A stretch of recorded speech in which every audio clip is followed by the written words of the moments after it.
Today we play golf. Let me show you how we do it in the pros. Welcome to Behind the Golf Brand Podcast. I never miss with the 7-iron. A conversation with some of the most interesting innovators and entrepreneurs behind the biggest names in golf. My friends were the golf clubs. I lived on the golf course. I lived on the driving range. From pro talk You should learn something from each and every single round you play in. to fun from on and off the green. Why would you play golf if you don't play it for money? Just let me put the ball in the hole. This is Behind the Golf Brand Podcast with Paul Liberatore. Behind the Golf Brand Podcast is sponsored by On Point, the revolutionary three-dimensional domed golf ball marker. On Point provides alignment recognition as small as a degree of inaccuracy from the planned course of the putt face angle. Endorsed by Jim Furyk, U.S. Open champion and 17-time PGA Tour winner. On Point alignment technology has been proven to increase putting performance and help lower your score. Visit onpointgolf.us and be sure to use code GA10 for a 10% discount. On Point, make more putts. What's up, guys? Paul from Golfers Authority. Welcome to the Behind the Golf Brand Podcast. This week, I have my good friend Shawn McConnon from UpGlove. UpGlove and I have been working together for probably about a year now. Funny story is he actually signed up for one of my contests, I think. And then he's like, hey, I got a brand. And I was like, really? And then we started talking and then we became friends. And so we reviewed UpGlove on the website, and we've done lots of things together in the last year, lots of contests. And Shawn's a good dude, Midwest guy, so we just kind of hit it off right away. So how about those Browns this year? You know, I'm originally from Cleveland, Ohio. You know, made the playoffs, got a win in the playoffs. It's crazy, right? Life is good. Life is like the good. First time in 1,000 years the Browns make the playoff. Seriously, I was talking to my mom and I was like, this is like the first time in like 30 years that we've had like an important game for the Cleveland Browns. Yeah, because like Bernie Kosar starting today. I know, right. I know. I was I thought it was so like douchey though. It wasn't like who was that guy that played for like 2 years? What the quarterback? You guys like dropped him in. The number one guy. What was his name? Oh, Johnny Manziel. Yeah, like talking crap on Twitter. I was like, really, dude? Like, come on. Yeah, so I mean, I was just so happy that we actually had like, you know, a playoff win because I haven't seen it really for most of my lifetime. But I remember as a little kid, man, we had when I was growing up when we had Bernie Kosar. I remember that. I mean, they used to have a song about that guy. It would go, Bernie, oh baby, Super Bowl. Oh, what year was that? Like 88? Yeah. Dude, every freaking team had a song. Like, it wasn't just the Chicago Bears, because I was watching something and like the LA Lakers had a song about don't do drugs. I remember that. Like, it was That's so crazy. horrible. Yeah. You know? Yeah, like if that's your song, man, that's not no bueno. Not good. So let me ask you this. What's UpGlove? So, you know, I think the best way to describe UpGlove is that you can get a premium cabretta glove with an unparalleled experience. And I say that because, you know, anyone can make a glove, right? You can make some improvements here or there. And our glove is different than a lot of gloves because we have a mesh backing, so it's breathable, and it doesn't get as crusty and things like that. But with UpGlove, it's more than just the glove. It's also just about your overall experience as a customer. And like, I'll give you an example. There's so many times, like I have a couple of support people who handle all our tickets for UpGlove. And I always tell them, like, you need to, even on these emails that you guys are sending out, you have to make these people feel like valued. Too many times when you deal with customer service people, like oftentimes you're frustrated, you're annoyed, etc. Well, with us, because we have members, right? These are people, we have people who have never left us. So we've been in business now for almost 3 years, and we have people who have been members all those years. And a big reason why, if you even go on our upglove.com, you look at the reviews, you'll see people commenting about like how fast like our customer service is back to you. Hey, I needed this changed. It was my fault. They worked with me, things like that happen. That's cool. And there's millions of things that come up that you just don't realize. And I think that's the difference. Like anyone can sell a golf glove, but can you actually provide like a valuable experience? And I think that's the one thing that we really try to do besides providing a player's glove for half the price. So let's go back in time real quick. When, like, how did you even start UpGlove? Like, I know, in case I guess in one sentence, describe what UpGlove is. UpGlove is basically a player's golf glove for about half the price. It's on subscription, right? But that's key. Yeah. And that's where that unparalleled experience comes in when you talk about when you're just buying a glove from someone else. Yeah. So like when you first started UpGlove, like what kind of gave you the idea to like do something like this? That no one else, I don't really know of anyone. Yeah, there's really not anyone that does it. And here's what it was. There was two problems that I wanted to solve when I started UpGlove. And it really just started with me. So I would play at my buddy's club quite a bit, or I would play at a nice course. And every time I did, I always wanted like a nice glove, right? Like you're playing this expensive course, like, you want to have a good golf glove. You don't want to be playing with this crusty old glove and have your clubs, slipping in your grip and whatnot. So it was $25 I used to play Titleist Permasoft. That's what I would play. It was $25 for Titleist Permasoft at the pro shop.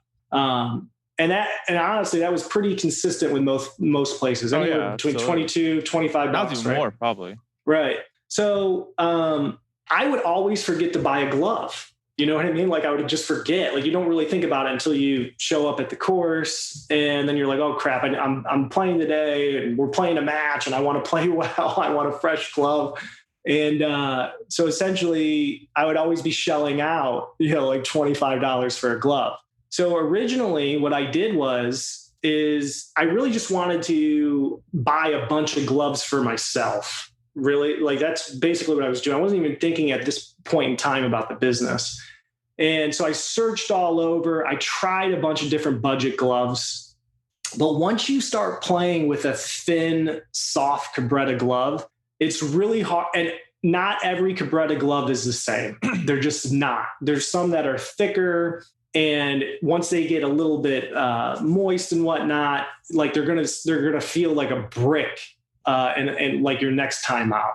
And the grip isn't as well. It's not as tacky as like a thin, soft cabretta glove.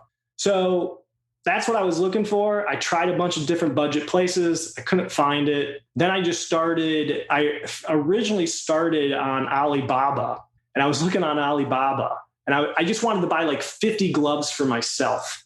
That's all I wanted to do, right?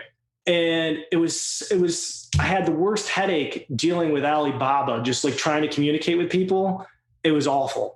So finally I said, okay, if I'm having these same problems where I can't find a glove that is a soft, thin, great feeling cabretta glove, and I always forget about buying a glove, and then when I need one, I get ripped off at the pro shop. I started digging my feet in the sand and said, let me see if I can solve this. And that's when I really just started searching the globe for someone I designed the glove. So I needed someone to make the glove. Yeah. Yep. So we didn't just slap a logo on a glove. I actually designed the glove, and then went through prototypes and went through multiple manufacturers of, hey, here's the glove that I need. Send it to me. Right. And then going through that process probably took almost a year just doing that, of going through dozens of manufacturers. And I searched like everywhere. Like when I say I searched the globe, I mean, I searched the globe. And luckily I found a great manufacturer who works with some big brands. I didn't know that. I just kind of got lucky out of persistence.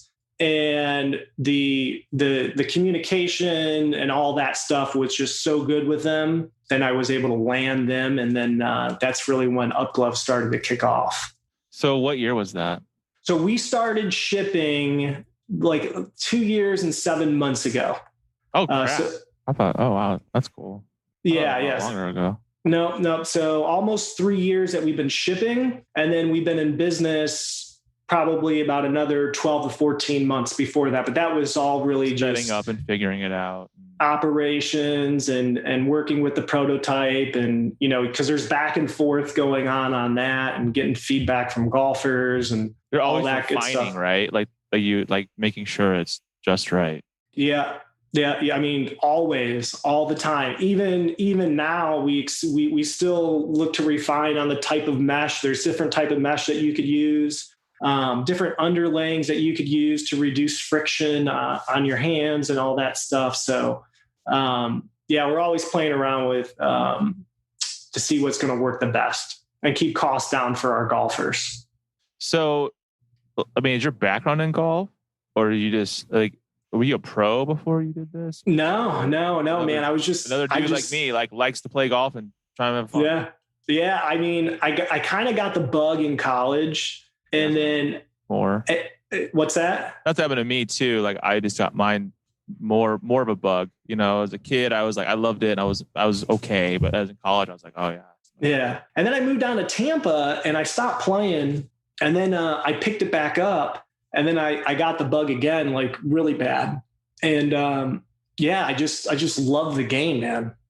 There's basically nothing I'd rather do than to grab my buddies and hit the course. Like, I mean, that's like, if I could just do that every day, I'd be a happy guy. So is UpGlove your full-time gig? Yep. Holy 100%. Yeah. This is my little baby, and we've grown it enough where this is all that I concentrate on is UpGlove. So what did you do before you started UpGlove?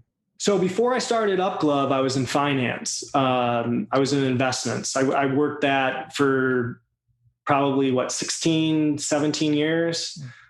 Yeah. I mean, I was a registered principal. So Series 24, if anyone knows what that is. I ran a branch office in Tampa. I had a division under me.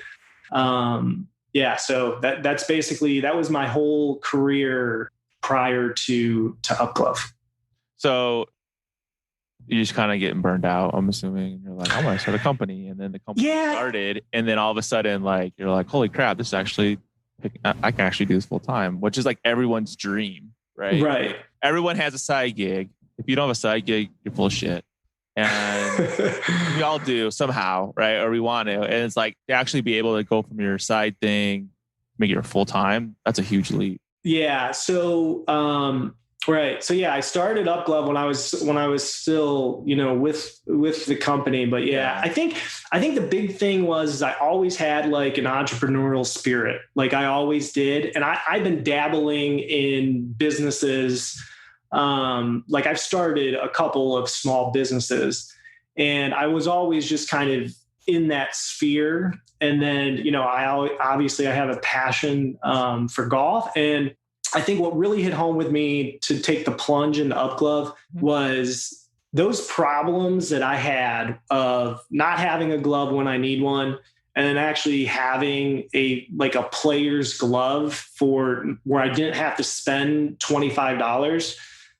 I knew other people had those. And once I started surveying people, I was like, you know what? I can do this. And with the knowledge that I had of starting previous companies and businesses and whatnot, I essentially kind of built like a little bit of a following. And then I knew when I launched UpGlove, like I was going to have like a pretty decent membership right off the bat. And plus, when we first started UpGlove, the pricing that people got their membership on is insane. Anyone who stopped that, they're like kicking themselves in the foot because you locked them in. So we gave them like a founder's price. You know what I mean? Yeah. So, and I love like when I said, brands do that when they actually honor the pricing on a loyalty. Like a lot, some brands don't do that, and I'm like, well, that's the fastest way of losing a customer, right? Yeah. So there's some people who, like I said, we've had people from the very beginning. Some who get gloves every single month, like from the very beginning, almost 3 years ago until now. Mm-hmm. They've never stopped. And obviously, a big reason is like our pricing is ultra competitive, and we make a great glove. You do. I mean, I've had them, right? Like I'm like Telly Savalas, right? I'm like, I'm not just a member. I mail commercial. I don't know what it was like. He had like Telly Savalas hold the Diners Club. Yeah, right. So you started 2.5 years ago. So how big is your team? It just like only a couple people, right? Yeah. So there's 4 of us. So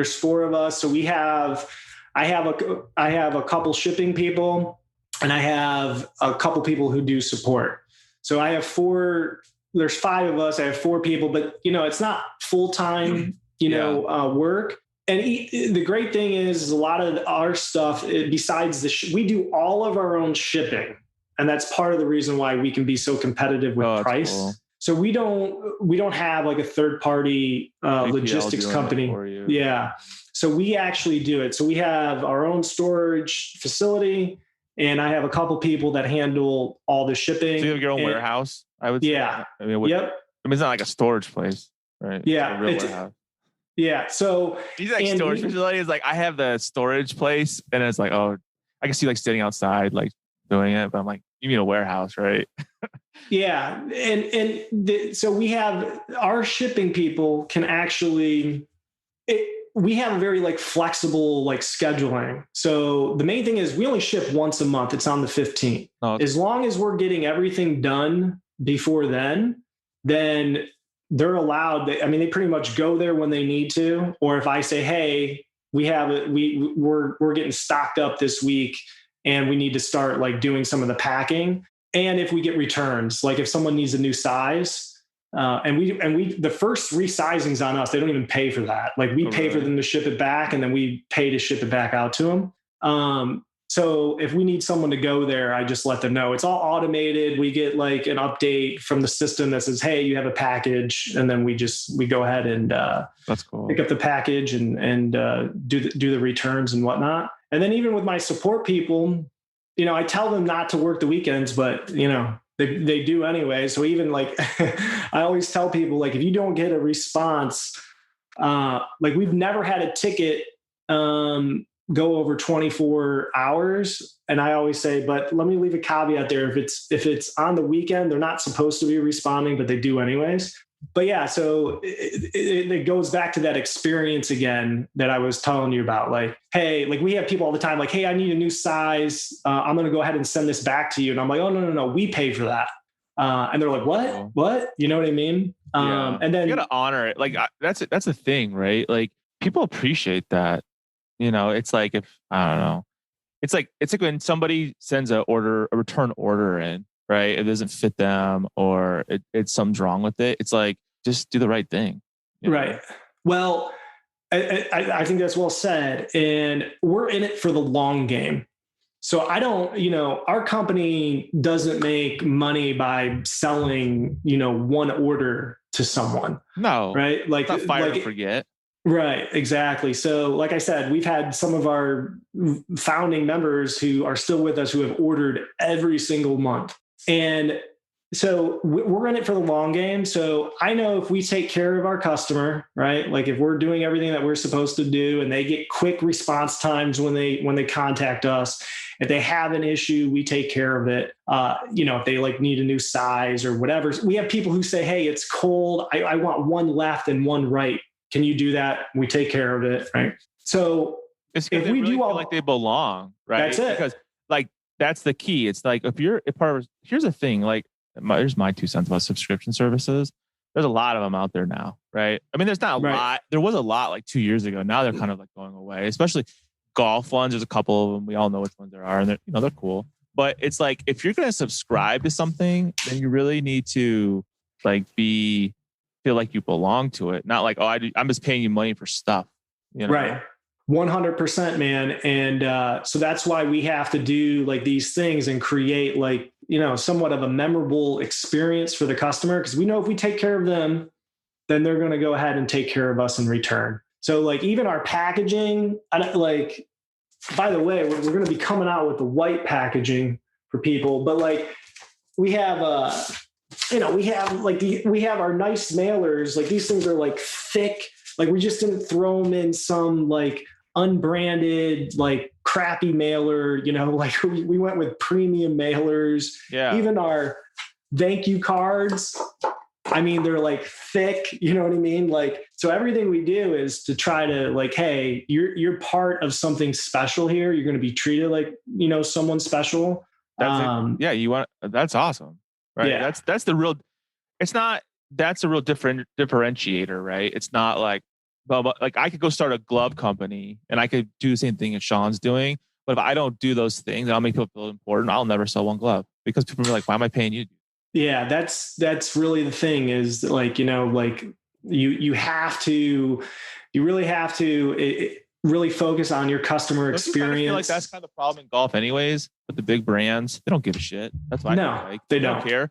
Like I was talking to Damon on my team about this, and like he's ordered clubs before. Like he gets fitted for the club, right? Right. This is like a couple years ago. He ordered the clubs. The clubs come in the mail, and to the specification that it was supposed to come, and they were completely wrong. Every single club was wrong, and you're like, right. Why are they wrong? Like I got measured for it. Like, right. They don't think that people are going to check their stuff, Right. Well, then like, how do people like, like a lot of companies, when you call them or you email them and you have an issue, there's no like empathy of like the situation. It's just kind of like, they treat you like a number, you know what I mean? And they don't treat you like this individual member or customer and what your experience was like. They treat you as, oh, I have to handle this customer service ticket number. And that's really the leverage that we have of being like a small, nimble team is like, hey, we can actually be a little bit more personalized on how we handle things.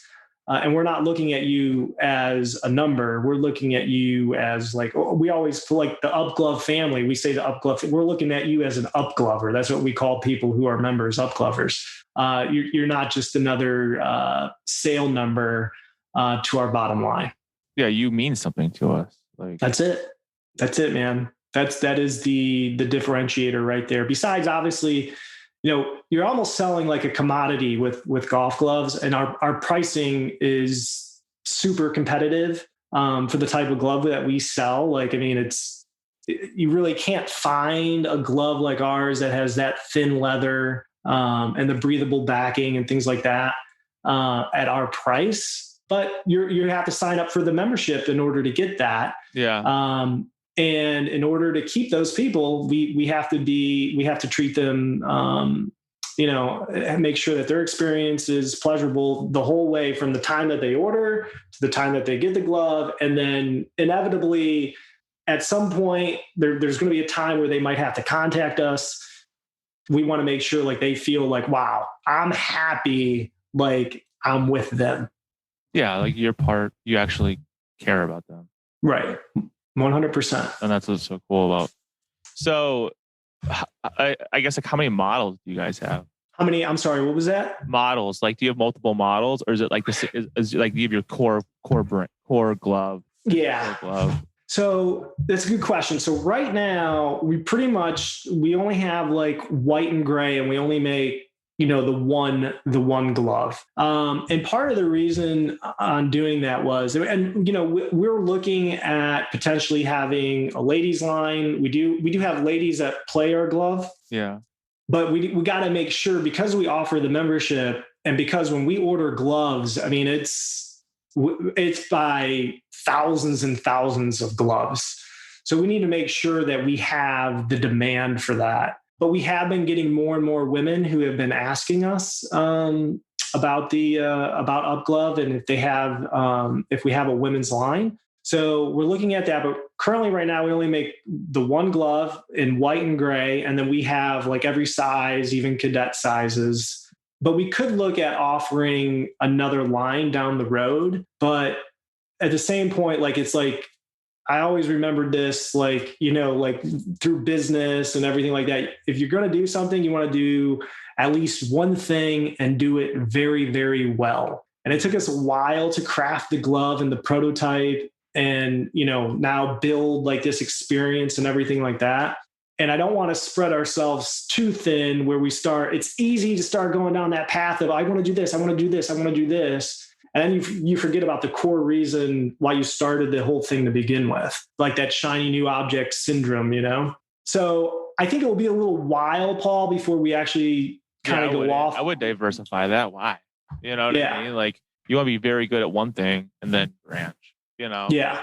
Yeah. So I think, especially with the glove, just because there's a lot involved in that and at the quantities that we order, that would be like a really, really huge investment. And, if you look at the reviews on our site, we already get like great reviews on the current glove that we have. Cool.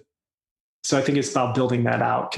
Maybe we could do is like a ladies version. Right? Yeah. 100%. We're definitely looking into the ladies version, and then we don't sell a double XL, and we do get some folks reaching out for like the double XL gloves.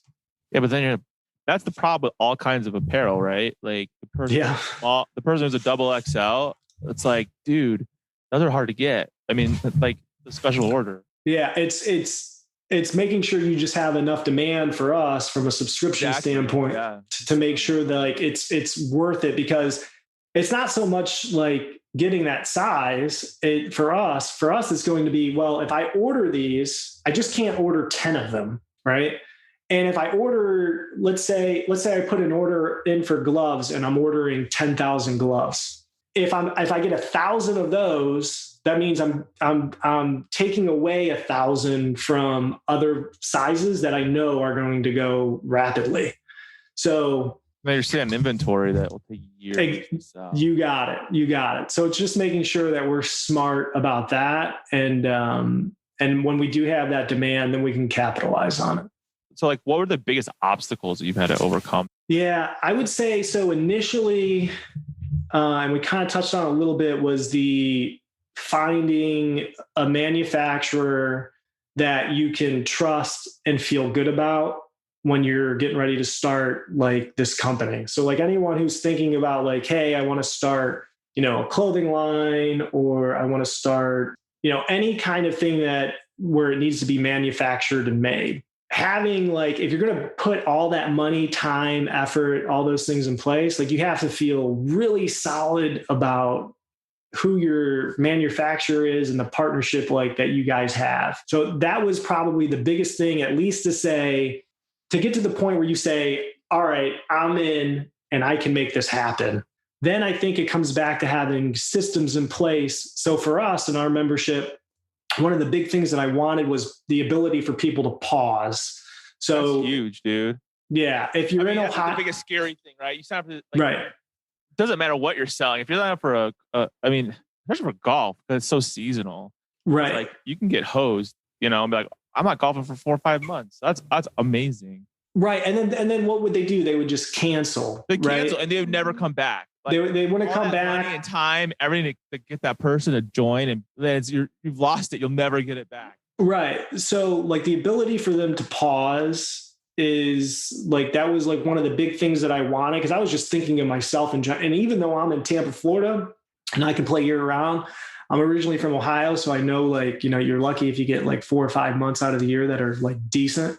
So I wanted to make it so, hey, what are some systems that we need to get in order so people could pause and be as flexible as possible. So figuring all that stuff out from a tech side, that was, and then making sure everything works and all that, like that's also like a huge like hurdle for some people. And obviously this business with the subscription business and inventory management, those are all things that you really kind of have to solidify. And then I would tell everyone, like, whatever you think, like if you think you have everything, kind of known, you'll be surprised. Like I didn't realize how many different kind of types of tickets from our members they would send about, hey, I want a different size for my friend next month. Can you do that? So there's all these systems in place. If you want to provide that memorable experience, there's all these systems in place in order for you to take care of people that you have to kind of figure out as you go. And that will be like an ever learning kind of process. But I would say finding the manufacturer and trusting them and having a good relationship. You're spending a lot of money. Like, I'll be honest. Like like, that's one thing that kind of scares me a little bit is like, you can throw a lot of time and money and energy and you think, oh, this is a good manufacturer. And then you get their stuff in the mail and you're like, what the F? Right. And you've already spent that money. You're not getting it back, you know? Yeah. It's like this weird balance you have to do as an entrepreneur because especially in the early years, because you're like, you think the company you're buying from may be good and you're hoping they are, and you invest capital, and then all of a sudden you get the product and it's not what you want. And then now what, you know, like you're not getting your money. I don't know. Yeah, I'll tell you what, man. That's how I was when I first. I was literally fearful, because getting the product, like, is it going to be, you know, what we talked about? Or are they just going to throw this stuff together? There are some things that you can do to kind of have checks and balances. There are different kind of like standardization kind of organizations where you can check if a company's a member of it. There's employee stuff to make sure, like, you know, you're not ordering from like, you know, a sweatshop and all this stuff. Like there's organizations, and I learned this as I went. Really? Oh yeah. Yeah. There's all these things that you can do to check. And if your manufacturer is part of that kind of organization, then you can start to feel a little bit more confident. But even with all of that in place, I was scared when I did my first big order, you know, because we're talking, you know, tens of thousands of dollars that you're putting on the line here, and, you know, you're importing it. And I'll tell you a funny story about importing. I got really lucky on importing, but like all that, it's a scary, scary thing. And that's the risk versus reward, right? Like if you're taking on these extra risks to, you know, build a company and whatnot, well, hopefully you get rewarded where, you know, you're not working the 9 to 5 and you're the boss. Let me ask this question. When you get your shipments in, are they coming by air or are they coming by sea? Air. Why not sea? Time. That really, because I'm like worried about going sea because I'm like, well, if I know they say, oh, it's 25 to 40 days for sea. And I'm like, that's bullshit. Like, yeah, no, that's basically, that's pretty much the time that I always get quoted. That's true though. Cause I don't know. Like, I'm yeah. like, well, it's a month and a half. I mean, I'm not really pushing it, whatever, you know, but if it takes 80 days or 90 days, or is it going to get stuck in port? Like that's the other thing I worry too. Like if they ship it and it goes into LA, does it get stuck there until it gets shipped to my house? You know, like, yeah. There's a lot of things. So, you know, if you ship, like part of it's on pricing, like there's a certain threshold that you have to go over of material that you're ordering before it really becomes like a customs kind of thing where they're kind of sticklers on stuff. If it's some small ass order. Yeah. And then, but yeah, it will go through customs. Now, if you use someone like UPS or FedEx, a lot of times they handle all of that stuff. And then you'll usually pay like a fee, or you can have your own importer. And that costs money. And then you just have to figure out, by you paying the importer and the shipping and all that stuff, is it going to be a better deal versus, you know, paying for UPS or FedEx? I got super lucky with my guy. When I did my first shipment into the States, I was calling around. I had no idea what I was doing. I was calling around all these places, and everyone was so busy they couldn't even handle it. And everyone kept referring me to this guy. They're like, oh, you need to go talk to this guy. You know, we're busy right now. I was like, okay. So I talked to this guy, and it was like the craziest, like, I felt like I was like in a movie almost. This guy, I go to his little shop, right? And he has like this, like, it almost looks like more of like a industrial kind of building. There's like no windows. He has like a big, huge, like garage warehouse place to house everything. I go there, tell the guy, he's like, listen, he's like, I only accept cash. I only do cash here. And he's like, today's your lucky day.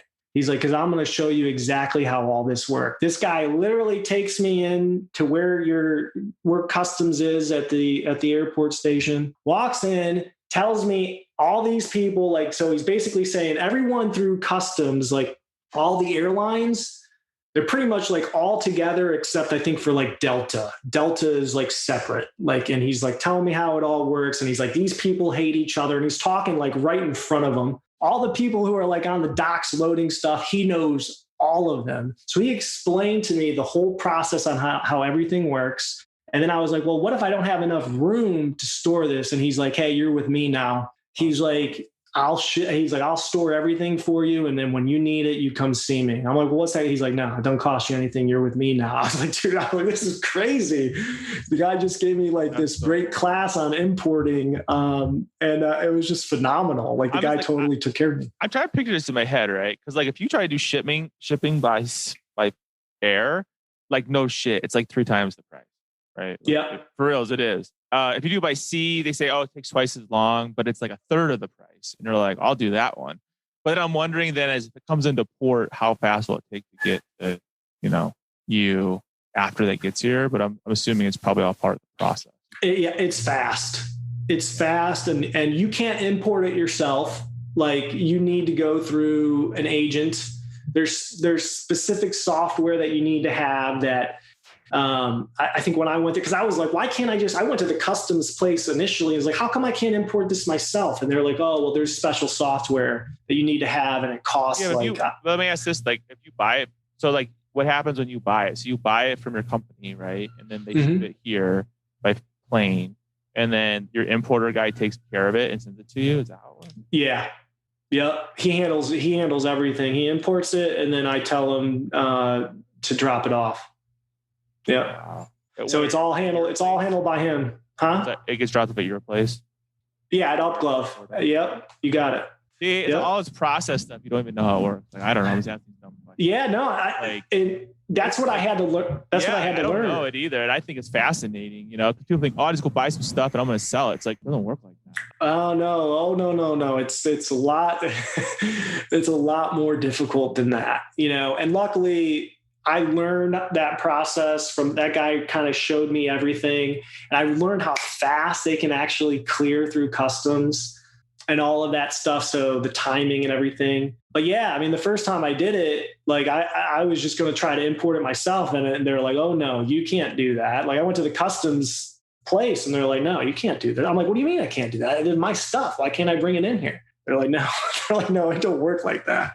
So yeah, that's a learning experience that I had to go through. But now that I know how it works and everything like that. So it would have been easy. Oh, it's by airplane. So it doesn't matter if it comes by airplane or by sea. It's the same process. Yeah. But like I said, if you can go through UPS or FedEx. I save money by not going through them. But if it's comparable, there's been times where the pricing's been comparable and I've just decided to pay the extra, whatever it is to use UPS or FedEx. You don't have to worry about it. No, they'll handle all of that. And then, I have an account with them and whatnot. So if there's still fees, import fees and all that stuff that you have to pay, because that gets all handled through that by airplane. That's not through FedEx or UPS or whatever, right? That's why. Yeah, that goes through like air cargo. And then depending on your airline, like I said, and then that's where your importer will go ahead and handle all that. If you went through sea though, right? Would it be cheaper for you? But it would. Longer. It takes freaking forever. You're in Florida.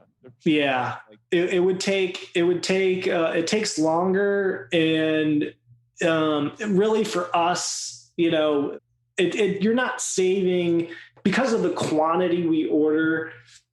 We're not really saving too much money when you look at it like per a glove. You know what I mean?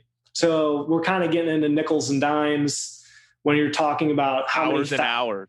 Right. And you're wasting days to get all that. I'd rather just be done with it. That's crazy. I mean, all the things you have to learn. And that golfer and that cactus light, that thing is sweet. I love it, man.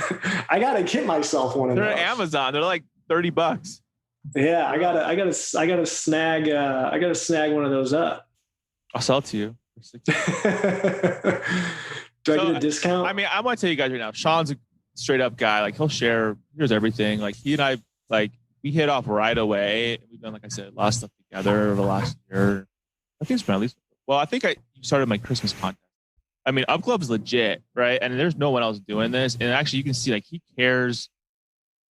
There's very little risk, right? So if you're looking for a glove that, a good glove that's going to come, monthly, If you're playing a lot of golf, perfect. And if there's like you said before, if it's winter and you're not able to play or whatever, you need to pause for whatever reason, you can pause it. Like it's super flexible and it's a good glove, and the price point, like what are the price points on it? So we have monthly and quarterly shipments, right? So you can get monthly or quarterly shipments. And for 2 gloves, you're paying $10 a glove and shipping's included. So cheap. Yeah. So you're getting 2 like gloves for the price. Right. So you're getting 2 gloves for $20. And then if you get 3 gloves, you're paying less than that. You're paying like $9 and, like 30 cents. It's $27.99. You're getting 3 gloves. And again, you can get monthly or quarterly. You can pause, when you need to, and shipping is included. And then the biggest thing is people say, oh, well, I was worried about like if I get the wrong size. Don't worry about that, because your first size exchanges on us and we pay for it. So if we ship you a size and you say, you know what, it's too small or it's too big, that's fine. We pay, we send you a return label, you ship it back, and then we send out the new size. And then if you don't love the glove, no problem. We'll pay for you to ship it back, and then we'll give you a full refund. I really wanted to make it like a no-brainer. And from a glove standpoint, it couldn't be more no-brainer than what we offer. Yeah. And I mean, so low risk, right? Like, it's not like, it's not like you have to, some of these subscription services are so expensive. Yeah, they tie you in and everything like that. We don't do that. And literally you could cancel yourself inside the dashboard. So it's not like, oh my God, I'm going to have to go back and forth with them if I want to cancel. No, go in there. And the bottom line is if you're not loving what we're doing, then cancel. But the reality is like we get some people who were dead on, like, I hate joining subscriptions. And now that they're a part of it, they're like, I love this. This is great. So because you control it. It's basically you get gloves when you want them. You know what I mean? That's essentially kind of what we do. And we offer the subscription service because 1, you don't have to worry about it. But 2, we don't have to go back and forth advertising and trying to onboard a new client. You're already our client, our customer. You're already a part of it. And go ahead, unpause if you want some gloves, pause if you don't need them. No, that's cool. Like, that is really cool. So yeah, you guys, you have to be sure to check out UpGlove. What's your URL or what's your social too? Yeah, it's upglove.com. So UpGlove.com. And then most of our socials are under that as well. So UpGlove on Instagram, UpGlove on Facebook. And I think on Twitter, it's up_BenGlove because someone had UpGlove. So annoying, dude. I think it was like some boxing thing or something. I hate that. And it's like, I don't even know how to like change that too, Like, how do you get the right angle? And like, or some people will do it and then it's like they don't even use it and you're like, I want that. Yeah. And then real quick, I mean, I showed you guys the glove, but this is the glove and the logo. This is the soft top grade cabretta. And here's like the packaging that you guys would get. So yeah, I mean, it's a great glove. Like I said, it's a true player's glove. It's not a thick glove. It's a thin, soft, top grade cabretta glove. And I'll tell you this, our manufacturer, like I said, works with some pretty big brands. That's when I told them, man, like, golfers are just getting like screwed, really. When I asked them, when I told them I wanted, top grade, because it comes in different grades. Yeah. They're like, do you know, like most big brands only use, B grade? And I was like, I want to be able to market it as top grade. I know there's tons of companies out there that are marketing top grade. 80%, 90%. I don't even know, like the AAA or there's something like that. Yeah. Each company kind of has its own like range. And to be honest with you, the top grade versus mid grade, there's not a huge difference, but there's a slight difference in feel. If you're like comparing them, but like you and me would not know that. Yeah, you would have to play with them for a while. You would have to play with them kind of for a while, and you'd probably feel like a little bit of a softness difference between the two. You gotta be like, yeah. Hello, Muffy. My glove is too hot. Yeah, you do. But the good thing is like from a cost standpoint, there's really not a huge like bump in cost. So minute, and it's like, man. Yeah, and it's like gloves rip and break, right? So it could be like 100% best glove in the whole wide world, but if you don't hold your club right, or you do something stupid, or you it's done. Yeah, especially with a thin glove like ours. But the reason why we decided to pay the extra money for the top grade is so per glove, it wasn't like a huge cost difference, and it allows us to tell people in market like, hey, you're getting a top grade cabretta glove. So, and there's plenty of companies out there who are advertising top grade, and they are not top grade, but they continue to kind of use that term. That's cool. So you guys be sure to check out UpGlove. They're legit. They're cool. They stand behind their product. And yeah, I like my UpGlove. Yeah. Hey man, Paul, I appreciate you having us on the show, man. This was awesome. And yeah, if anyone has any questions, they can email us at support@upglove.com. Or Shawn Shawn will email you back and say, what can I help you with? Yeah, I'll definitely be replying to some of them for sure. Cool, man. Well, thank you so much for being on the show. And appreciate it. Awesome, Paul. Thanks for having me. Thanks for listening to another episode of Behind the Golf Brand Podcast. You're going to beat me at golf? Stay connected on and off the show by visiting golfersauthority.com. Don't forget to like, subscribe, and leave a comment. Golf is always more fun when you win. Stay out of the beach and see you on the green.